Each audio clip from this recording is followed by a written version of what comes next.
Hello दोस्तों, career climb podcast में आपका स्वागत है।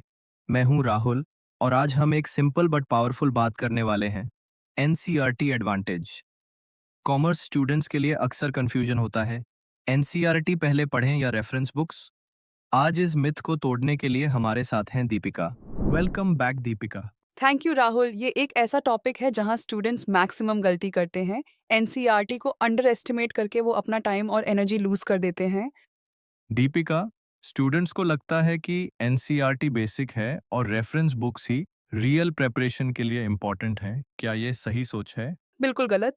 एनसीईआरटी ही बेस है। बोर्ड्स के 80 टू 90% क्वेश्चंस डायरेक्ट एनसीईआरटी से आते हैं नी। और सीयूईटी में भी MCQs largely NCERT lines, tables और एग्जाम्पल्स से पिक होते हैं। अगर एनसीईआरटी स्ट्रांग है तो तुम ऑलरेडी 70% प्रेपरेशन कर चुके हो।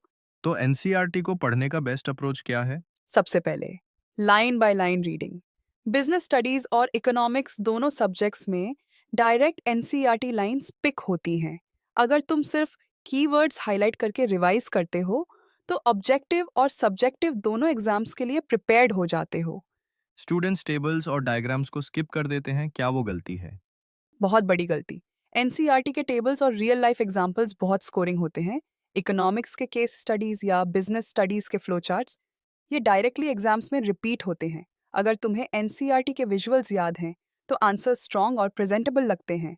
ओके, और एक्सरसाइजेस? बोर्ड्स हो या सीयूईटी, इन टेक्स्ट क्वेश्चंस और बैक एक्सरसाइजेस को इग्नोर मत करो।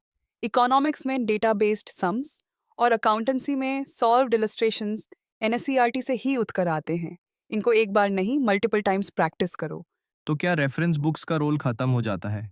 नहीं राहुल, रेफरेंस बुक्स सिर्फ सप्लीमेंट होती हैं। मतलब जब एक टॉपिक एनसीईआरटी से क्लियर ना हो तब एक्स्ट्रा एक्सप्लेनेशन के लिए यूज करो। लेकिन शुरुआत और रिवीजन एनसीईआरटी से ही होनी चाहिए। टॉपर्स का मंत्र है एनसीईआरटी फर्स्ट, रेफरेंस लेटर। तो छोटा सा रिकैप।